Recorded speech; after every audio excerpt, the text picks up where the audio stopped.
Sure? Oh, maybe not.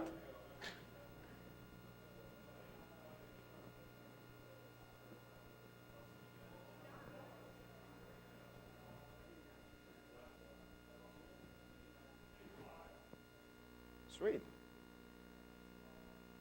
So don't get an MC introduction? Even better, even better.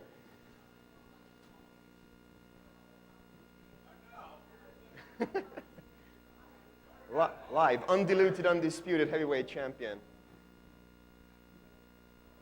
They can close the door. Cool.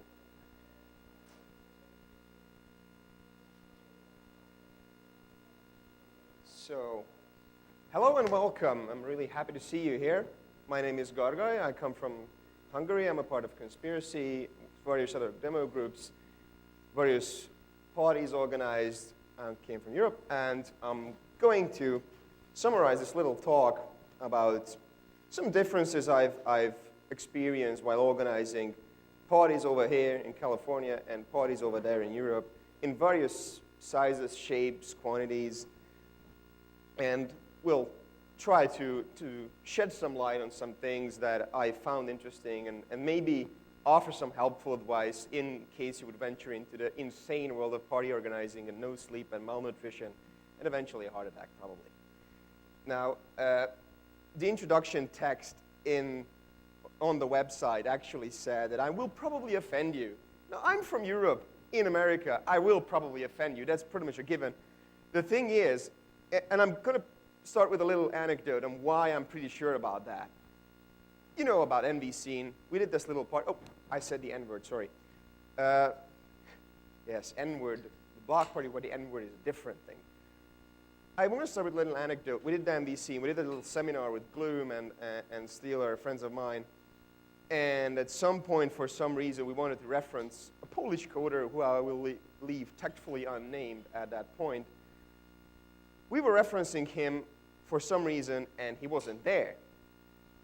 And Gloom just said, oh, well, he's Polish. He's probably out there drinking. And everyone just went, what did he just say? And that's where we met the American PC scene. And what they didn't know is that said Polish coder was planning to bring several bottles of what they call the Żubrówka from Poland to your lovely country. Downside is that this certain liquor is banned in this country for reasons unknown. It probably causes cancer a lot slower than tobacco. So in case I would say something that you consider tactless, just consider that I might have a bit more experience considering several countries than you might. Because, you know, Europe is a versatile place. And as my first point, it's very important to realize that Europe is around the same size as United States of America. You're one single country that has the same size as Europe. What this basically means is that someone from Oregon or someone from California might be living in the same country as someone in Florida or someone in New York, but they still have this whole landmass in between them.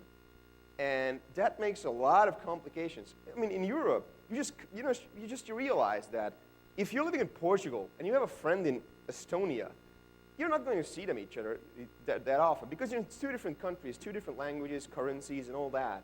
Yeah, even with Schengen, sometimes you have to get well, not anymore, but you had to get a passport to travel from one country to another. In the US, you don't have that problem, but it's still so far away. You're still in the other end of the country. And when you're saying, you know, in European scene channels, news channels, or any sort of like announcement channel, you just say, you know, come to my party. It's in Portugal. And you can just say, well, it's in, you know, I'm in Hungary. I'm in the Ukraine. I'm in the other end of the continent. You can't just say that, and people will go, well, yeah, okay. It really will probably cost you a couple of €100 to actually fly here, so I'm not going to bother you that much.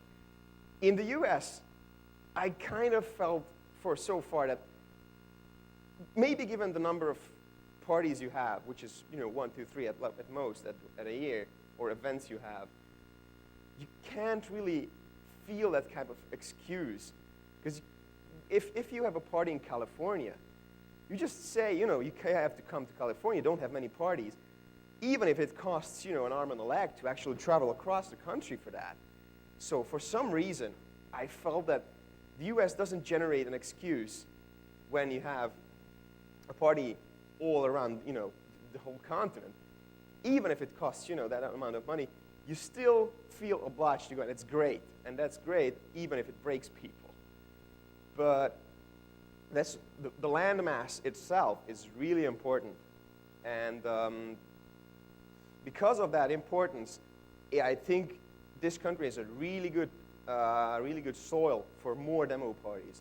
So part of this talk is to kind of encourage people to make some more demo parties. When I was asked to do this talk, Jason basically said, I asked him, what do you want me to talk about? And he said, well, you organize an American party, you organize European parties. It would be interesting for you to compare the two. And I was like, well, but there's not much difference. And he just said, you can't really say that with a straight face, don't you? Like, well, maybe. But then I realized I was here last August in California organizing a party in the Hilton in San Jose, where you had to come down, the most famous hotel of all time. You come down, you go through one door, and you're at the party place. And you have a Mexican chef outside, and you have an HD screen, and everything is NVIDIA. And then in November, I was organizing a party in a village in Norway of 4,000 people. What a competition engineered for shitty music was delayed 10 minutes because someone threw up on the front porch. So yeah, maybe there is a difference. So I started thinking on what's different. And also I organize a party in Budapest called Function. I advise everyone to go there, but I know it's a little chance, but After NVScene, when I just told the 8 seminar speakers, come to Function, everyone said, oh, okay. And I thought, well, that was easy. And they did. And there's also Function is a very interesting party in terms of it's what I like to call a big small party, as opposed to NVScene, which was a small big party, because there was a lot of money involved, a lot of celebrities on the scene involved, and all that stuff. But in essence, we didn't make much more than like 120 people buying tickets, or I don't know the exact numbers. I haven't asked yet, but it was small compared to the venue size. It was small compared to it was a corporate event and all this kind of stuff. As opposed to Function, which goes from these two pockets, considering budget, and we spend a lot of time, months, from our power in our spare time to actually make it happen. And we managed to make 180 people come there from various countries, from various age groups and all that stuff. So even if it's a small party, we managed to make it big. And that gives a nice contrast. I was really happy that I was able to experience both.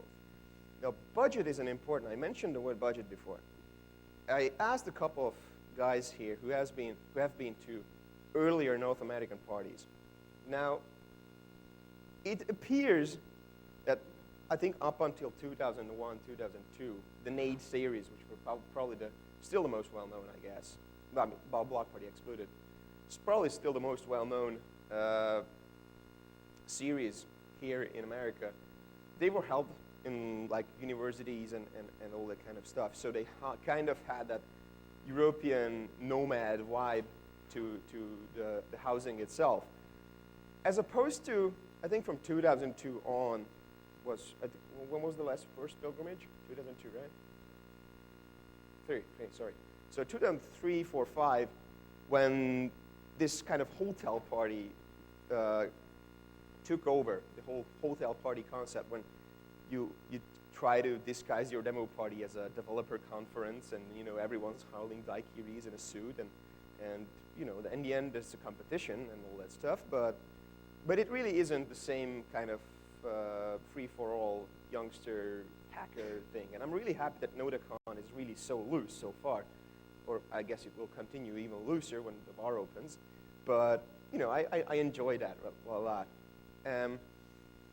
During the history of parties, and this is a research, well, not research, but kind of like information I kind of found out from a lot of people in Hungary, like older sceners, is that there are traditionally two kinds of parties. Well, two, but like kind of like gray area in between. What they entitled them is the Finnish model and the German model, because they're the two biggest countries in the scene right now, and they certainly have their own kind of polarized way of organizing parties.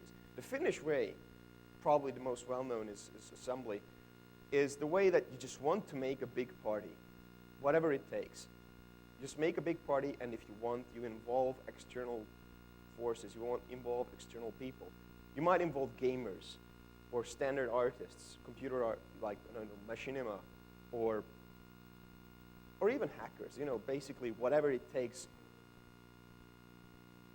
I wasn't meant that way, basically. The point is, like, we don't have that much of a hacker culture in Europe, so it would be harder for us to involve hackers.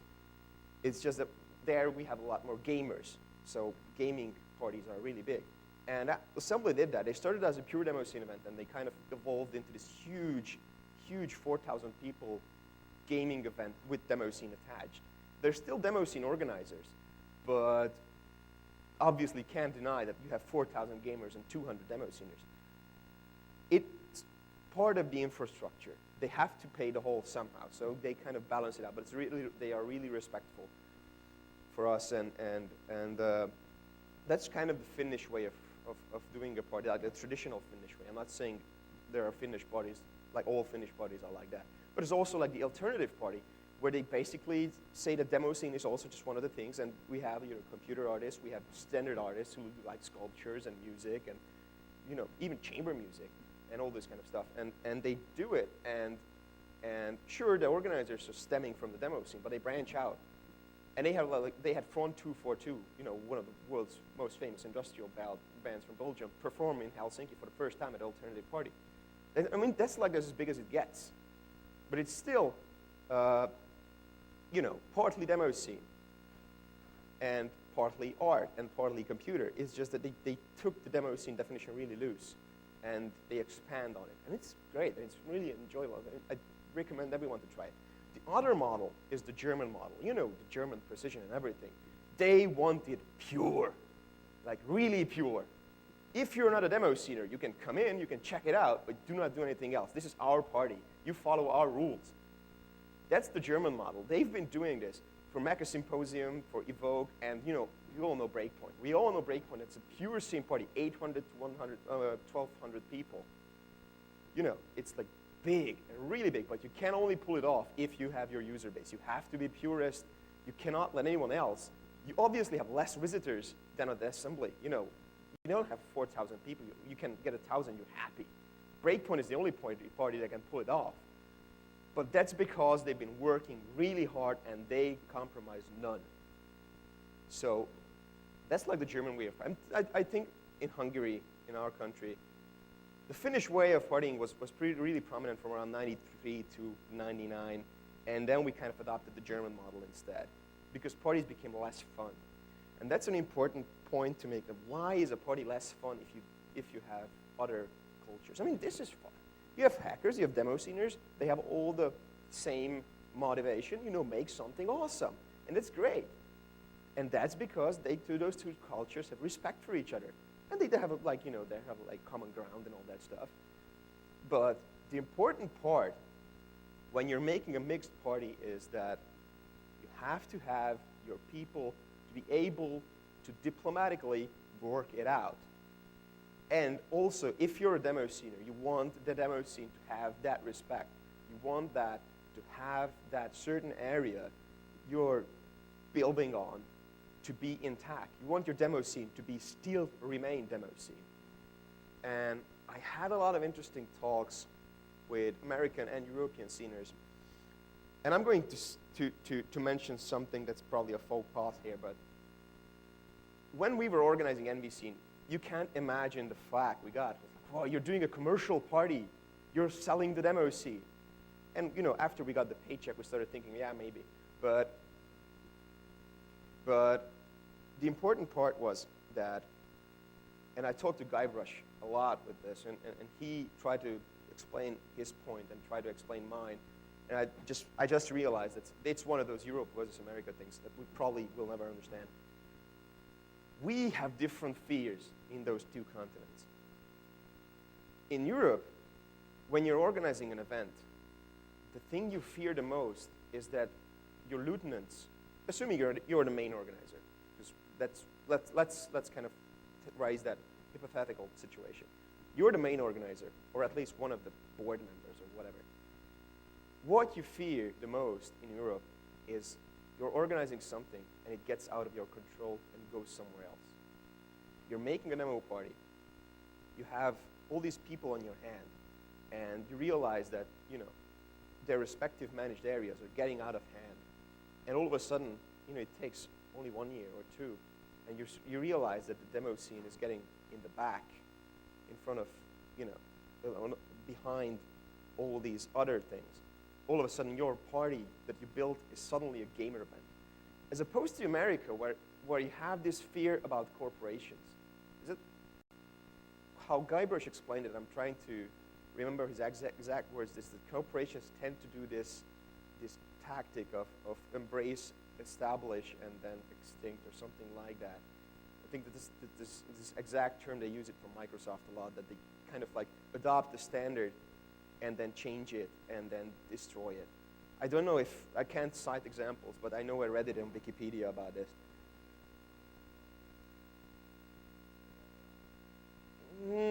What?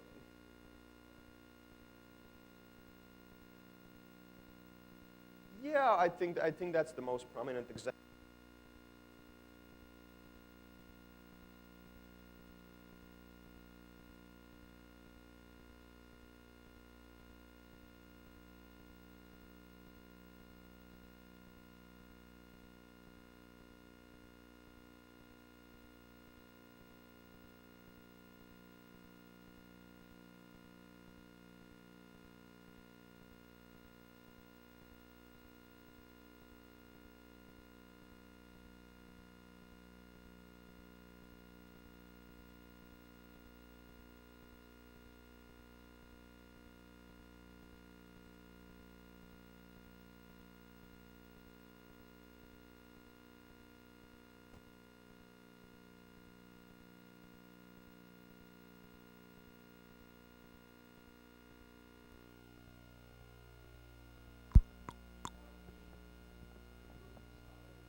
Oh.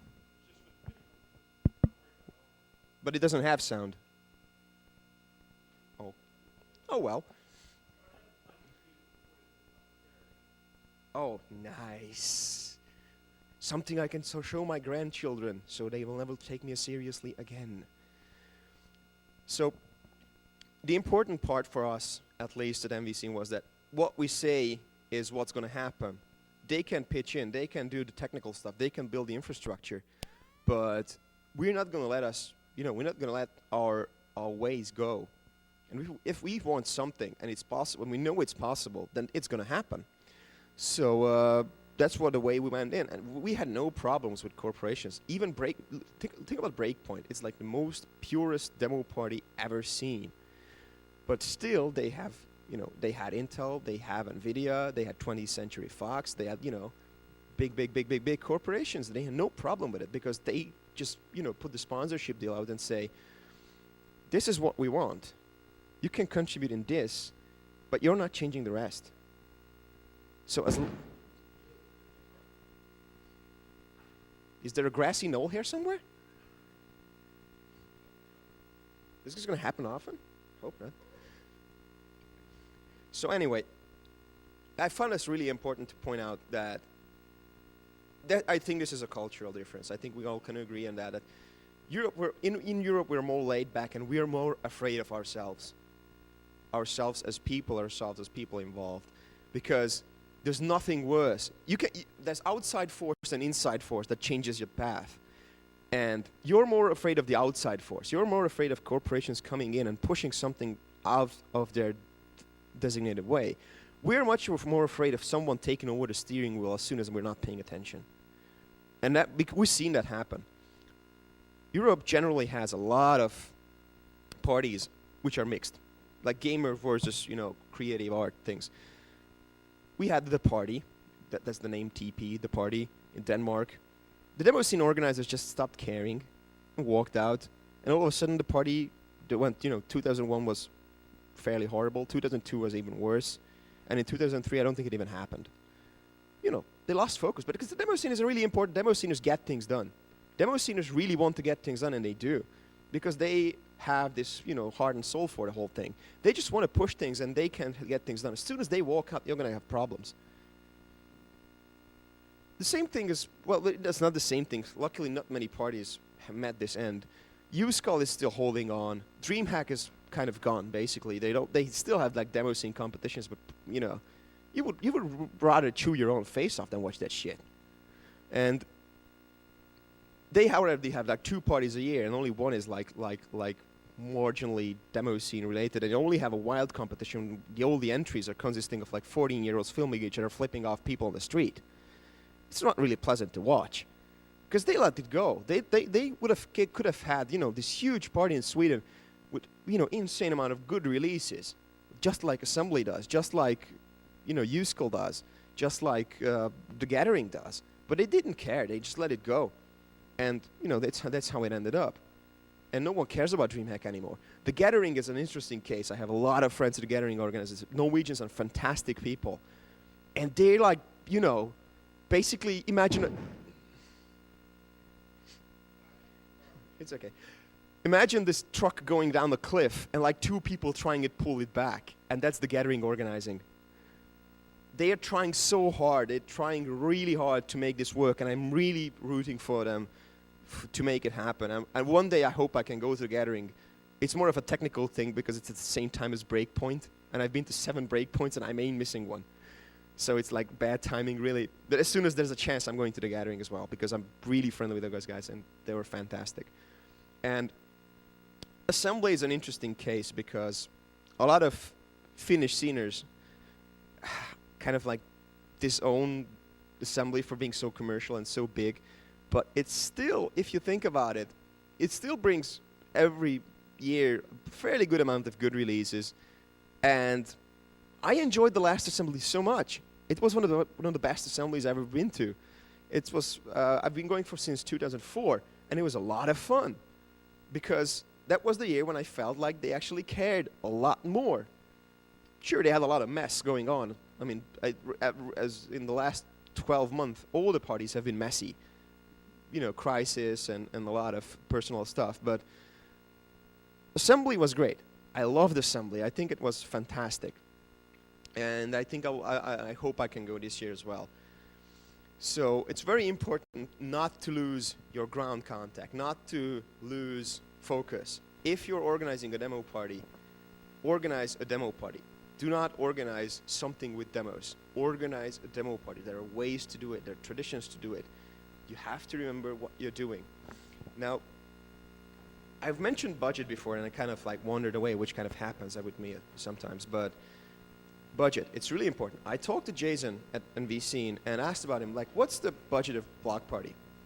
And he said, well, NOTACON provides us pretty much all the infrastructure we need. All we have to care about is, like, bringing speakers here and having prizes and decoration. And at least it's not a low tone. So it's very important for us to separate. There's 2 kind of expenses at demo parties. There's infrastructure, which is necessary, and there's everything else is luxury. If you think about it, what do you need for a demo party? You need a venue, you need a projector, beamer, and you need a sound system. Everything else, you can bring your own computer for a demo PC. You can not have prizes. I've been to parties at Horde. Which one is that? Okay. So I've been to Horde, an Italian party with like about 20 to 30 people at most at the peak in general. It was a fantastic party. I won the music competition. I got this box full of cookies and wine, I think, and grappa, which is a fantastic Italian liquor. And I got this box of cookies, And I was so happy because they like branded it. Like they took this box of cookies and put all the Horde logos on it. And I was so happy. It felt so great. You know, it was one of the best prizes I got because it's like this cardboard box of like inanimate hardware. It was cookies. And it's fantastic. It was so, you know, I know it sounds, you know, somewhat simple, but can't we just have a little simplicity sometimes? That's why in Hungarian parties, it's a tradition that you give out trophies and you give out like medals and you give out, you know, party paraphernalia because you want people to remember it. You don't want people, I mean, you can give out, we at Function always try to give out hardware prizes, a couple of thumb drives and I don't know, CDs and stuff like that. Nothing really ground blasting because we don't have the cash for that. But we try to at least kind of give out something that, you know, you can hang on the wall and you look at it in the morning and say, yeah, I won that. Sure, cookies don't stay, but at least you can keep the box. But it was really important from our perspective to realize that a party has infrastructure and luxury. And luckily for Blockparty, infrastructure is taken care of by these fantastic people at NOTACON. So all you can take care of is luxury. In Europe, it's really rare that you can do that. In Europe, you can really, really rarely say that everything is taken care of. All you have to take care is promotion, getting prizes, and getting people to make some entries. That's a really, really tricky thing, and I haven't seen it done basically for a long time now. It's interesting because all these recent art and community and all these recent society changes, basically, that people want to come together a lot more often, which is a great thing, have introduced this new term of the Piggyback Party, which basically means that you have a large event like NOTACON or we had Envision or anything like that, and you can make this little sub-party like Blockparty or NVScene, and you can just use their facilities. In turn, you give them promotion, you give them, you know, content and all this kind of stuff. It's really interesting. We've seen it. I've seen it happen in Hungary as well in SceneCon 2003, where it was this huge conference for in the whole city of Salgótarján, where you had like sci-fi and anime and all this kind of stuff, and we just got kind of like asked for this building. It's like we want to do a demo party there. You know, we'd combine ticket and everything, and we got a building, we had a great party, and it was fun. And we did the piggybacking, and we got the infrastructure, and we had to take care of it. It was luxury. And that's a very important thing. Now, one thing you have to realize is that, for as far as I know, the luxury part of Blockparty can, you know, I think it ranges up to several $1,000s. Now, what you have to realize in Europe, when you're making a party, several $1,000s is just for the infrastructure. Getting actually a party place rented is already $1,000, and then you have, you know, don't have a sound system, you don't have a beamer, maybe you have to get some food, and I don't know, it's like, there's a lot of infrastructural things that you have to actually create, and that's in Europe, that's not always a given, that's always something you kind of have to work for. But at least when you make that, at least when you spend those several $1,000s on your own party, and then you don't have to care about, again, the dilution. One of the Dutch parties I've been to, Demo Zone, was a piggyback on Camp Zone. Camp Zone is this huge open-air gaming event. Now, open-air and gaming doesn't mix too well, and I just realized that when I was there. Basically, you just walk on a field, you have like this row of tents, and you look in the tent, and you see a guy with his office desk and an office chair sitting with his home computer playing in a fucking tent. It's one of those surreal things that you're just like, backing away now. Then again, I mean, it doesn't look much different from demo party. At least we got good drunk, so it balances out. But it was very important that that piggyback didn't work in the end, because the Camp Zone organizers started to hate us because we had fun. It was interesting because we were just, you know, drinking beer and yelling at people, but not like you know, in German, of course. And now this is in the Netherlands.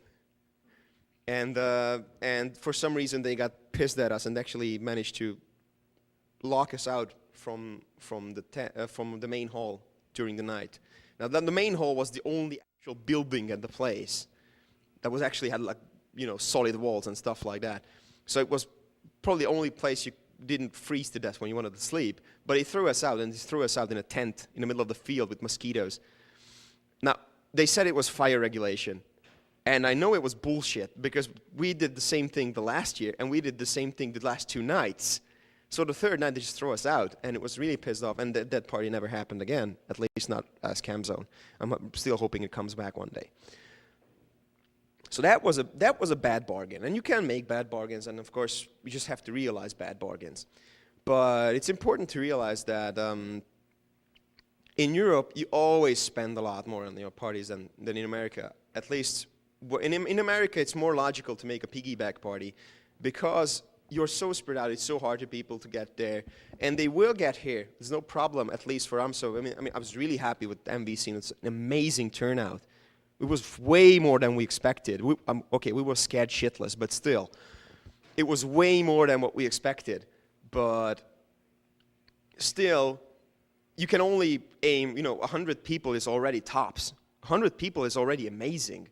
So you can't really rely on actually spending thousands of dollars and getting it back from like entry tickets.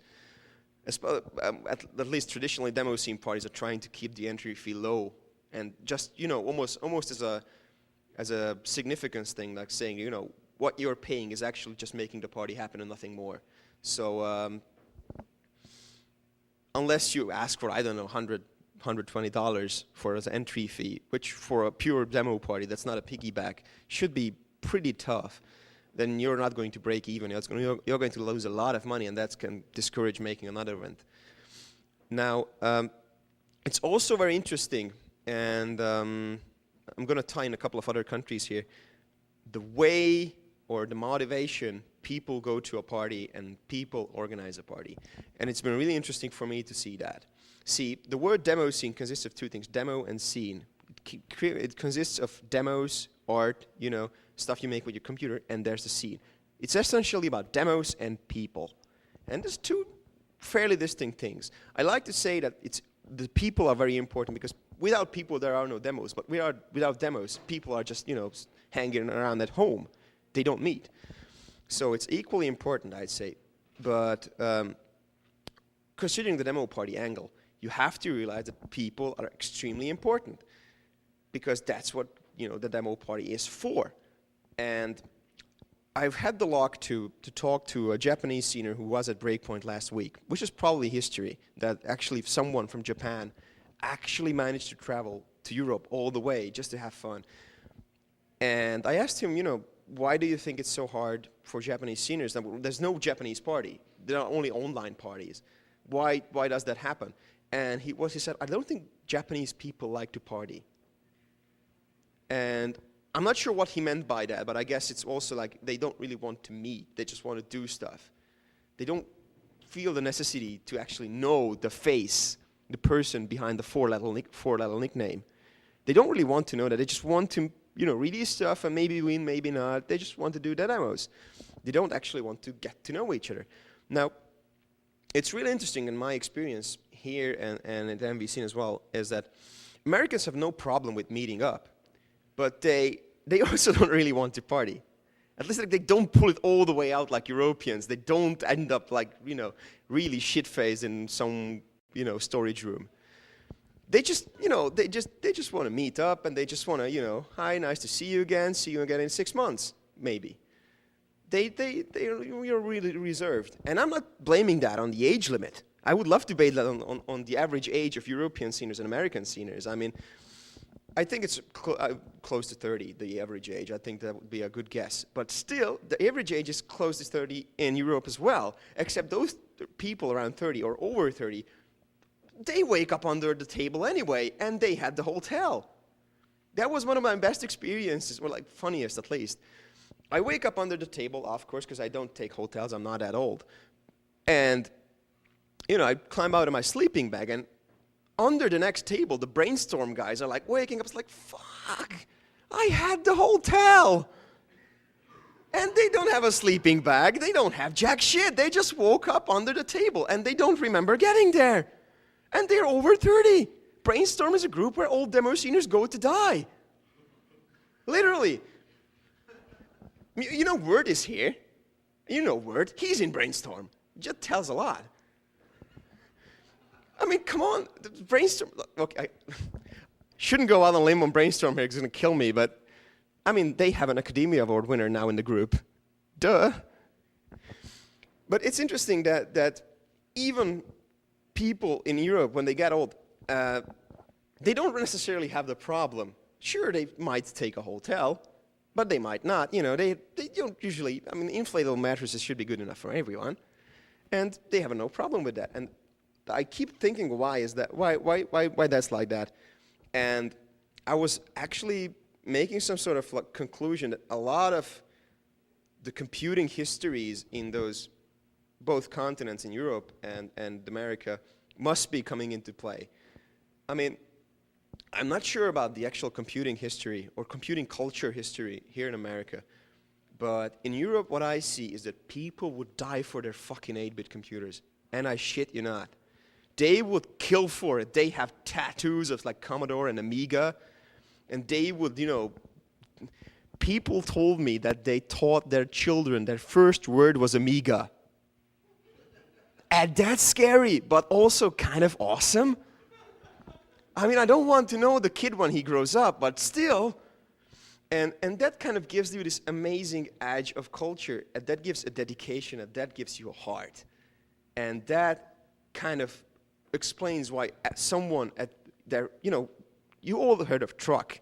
He's 40 now, 41, becoming 41 this year. He has no problem with sleeping at parties because he wants to absorb the atmosphere. He doesn't want to be in a sterile hotel. He just wants to be in the middle. He wants to absorb. He wants to be part of the party. And I don't know about Americans. I don't know about American computing culture. But really, were you that rabid about your platforms? I mean, I'm not looking at Trickster because he has this 286 running up, but would you, like, how do you remember your first ever 8-bit computers? Or how do you remember your first 16-bit computers? Would you kill for those platforms? Do you still have your old first computers? We have some of them. That's good enough. Like one. But in Europe, that was such a part of his, especially from the country I come from. I come from a country that was in 89, it was still not a democracy. So, I mean, getting a computer already established a community because there was so far and few and in between. They talk about hacker spaces. I met some of the people who organize hacker spaces. I'm great friends with the MetaLab guys in Austria, and we have several similar stuff in Budapest as well. But if you think about it, hacker space is just it's like the Web 2.0 word for computer club, which was like the 80s word for it. And in Hungary, when things were still communist, computers came in. No one knew how. Oh, well, the people who got the computers knew how it came in. The other weren't told for security reasons. But computers happened, and people would come together in a block or in a club, or, you know, just they would just use each other's computers. They had the chance to do so. The community was built because of the situation, and that gave us an interesting history of the whole thing. It gave us a bond. And I'm not surprised that all these kids, I mean, we all remember copying by floppy. And we all remember, I don't know, just staying at friend's place, playing various games he got hold of at that time. And that gives this whole bond of the whole thing. But we like to remember these things. And because of your landmass in America, it was probably a lot harder to do that. Sure, you had BBS and all that stuff, but it's already a remote thing. You already have a phone line in between you and, you know, whoever you're swapping with. So I can imagine that the whole person versus person bonding thing is a lot more remote here. But it's interesting because society is overcompensating if you think about it. Everything is Web 2.0. You have Facebook, MySpace, Twitter, whatever. And it's interesting that it simulates of people coming together. But in essence, what it does is that you don't even meet your friends anymore because you can just read their live journal. It's actually making people more distant. It's like this aggressive individualism that you're pushing yourself forward and not actually paying attention to everyone else. But that's a whole different thing. I don't want to really go into that. If you want to talk about it, sure, I'll be outside protesting in a van. it's very important that there are very much cultural differences between American parties and US parties. And that's why I enjoy the fact that we're doing demo scene parties, because demo scene has 25 years of history. It's really important to realize that that history can make things work. That history can bring a US scener and a European scener together and be best friends. One of the best things at NVScene, I'm going to tell this, Ferris of Youth Uprising, he's around 14, 15, 16 years old, I'm not sure. He was at his first party. He lives in Iowa, I think, like in the middle of nowhere, geometrically. And he was at his first party, and that was the first time he ever met seniors, not just European seniors, seniors in general. And he knew a lot of names, but you know, he met up with Navis and Chaos and all these scene celebrities he wouldn't never dare to dream of. And he was actually having fun, and I talked to him a bit and you know, introducing a couple of people. And between the two compos, I saw him talking to two guys, and they were, you know, having a debate about how they do demos and how they like, you know, certain demos to be made. And I was like, oh, by the way, you haven't met. Ferris, this is Preacher and Duckers. And he was like, dude, you're from Outrex? Holy shit, I love your demos. You're my favorite group. And he didn't know. He was talking like 50 minutes to Duckers, and he didn't know that one of his idols is standing in front of him. Of course, you can write it up for being lazy and not check up on your favorite people, at least how they look when you go to a party. But 10 minutes later, they're sitting next to each other with laptops and swapping source code and like complaining about, how did you do that? How did you do your snare drum in your 4K? Mine doesn't sound that good. And it was two-way, because Duckers was also like, how do you do that? You know, you're like 5 years younger than me and you kick ass. How do you do that? And it was one of the, like, that made organizing a party over here just worth it for me. And I think organizing parties is always worth it afterwards. Like 2 weeks before, you're basically just dying, and then you have like 48 hours of rush, which is the party. You don't enjoy it, you just die. And then the next 2 weeks, you basically just think, this wasn't worth it. And then you look back 6 months later and goes, yeah, man, we did it. It was awesome. So it has a really long turnaround time, but it's in the end, I wouldn't change it for the world. Now, I guess for the end, I would give out a couple of, I don't know, shout-outs or at least some motivational parts about how to, not how to, but why you should do a party. The US is large. You have 250 million people as far as I know, or at least somewhere in that order of magnitude. And you only have 2 parties. Now, we have 2 parties in Hungary, which has 10 million people. As I said, it's really hard for an American senior to meet up with everyone else. You have to have an occasion. You are spread out all around the country. And I'm talking about the Canadians as well. They have to go to another country. They don't have their own. You should. But they don't have their own party either, so they have 2 situations in a year when they can actually meet up with the rest of the group. I mean, Northern Dragons is like a 50, well not 50-50, but Canadian-American group. So it's really hard for them to actually meet the other members.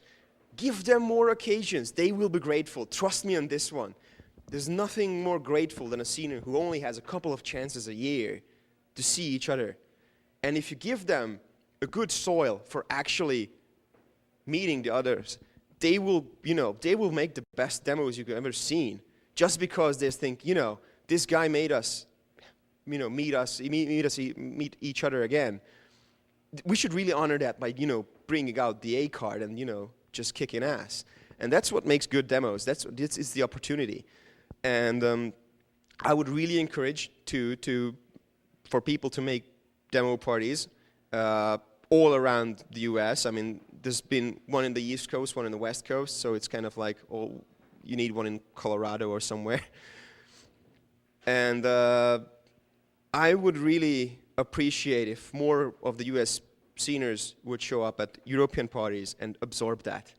Because I'm not saying it's a European thing, but it's a European thing. You have to... I'm trying to put this mildly, okay? But European parties are so much different. They are so cathartic. It's not just a conference. It's, Woodstock is nothing compared to those shit.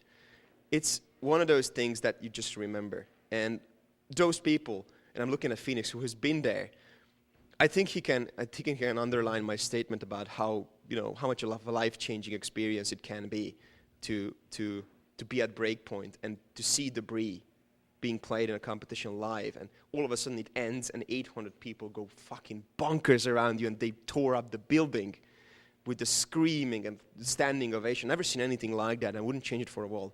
It wasn't one of the best experiences I ever had, and I don't think you should skip on that. And I think that's the end note I can have here. And if you have Q&A, which you really shouldn't, you just shut up and make demos and come to parties and make parties. But shoot.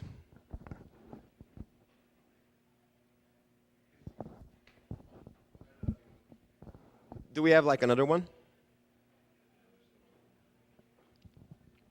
For the benefit of the tape.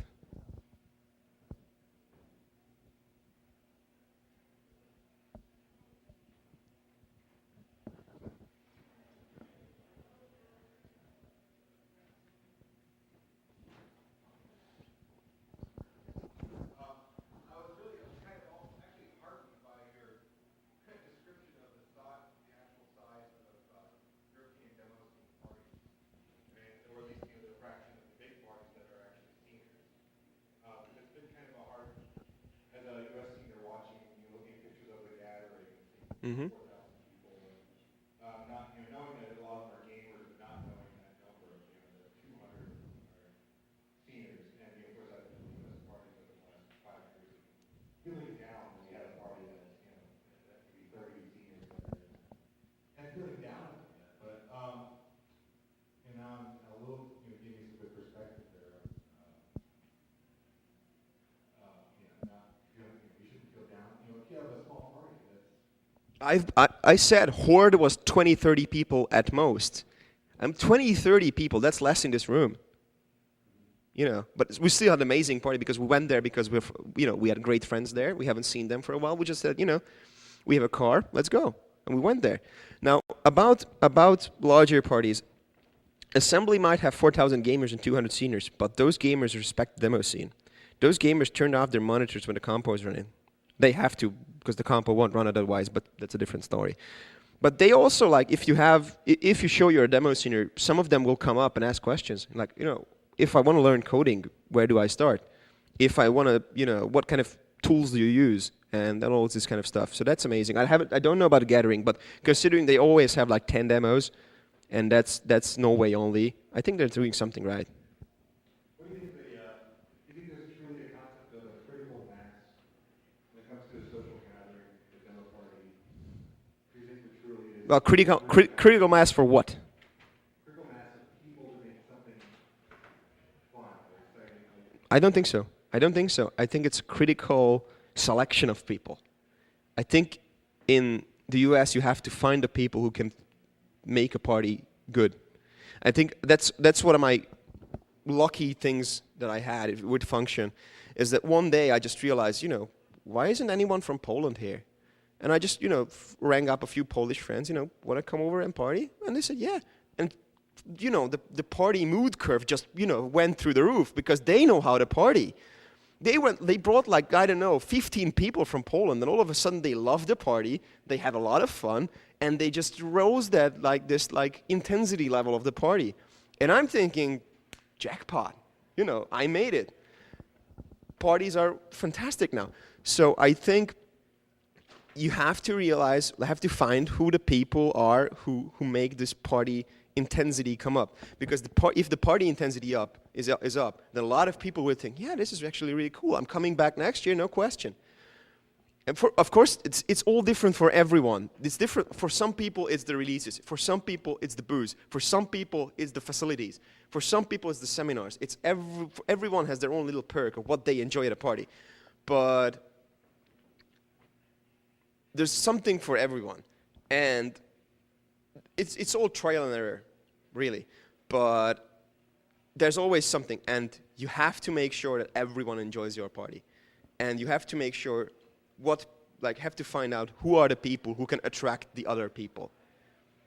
Because if I talk to one of the Polish guys who organizes bus trips to other parties, and he said, you should organize a trip to Function, he will do it, and the others will follow. Because he knows, oh yeah, he's going, then it must be a good party. And it's very important to see us, oh yeah, he's going, then I'm going. And this kind of like chain of like tree or people. And that's really important to find out. So I don't think it's a number. I think it's a selection. So anyone else? In which case, thank you, and we'll see you for a beer.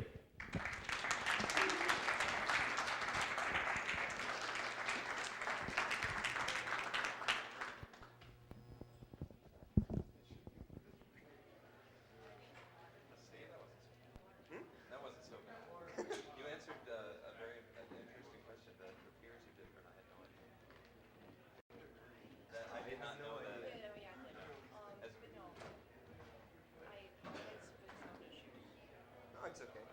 Shit happens. Shit always. But thank you. That's something I just realized halfway. I talked to a lot of people about that, and I just realized that, why are we afraid of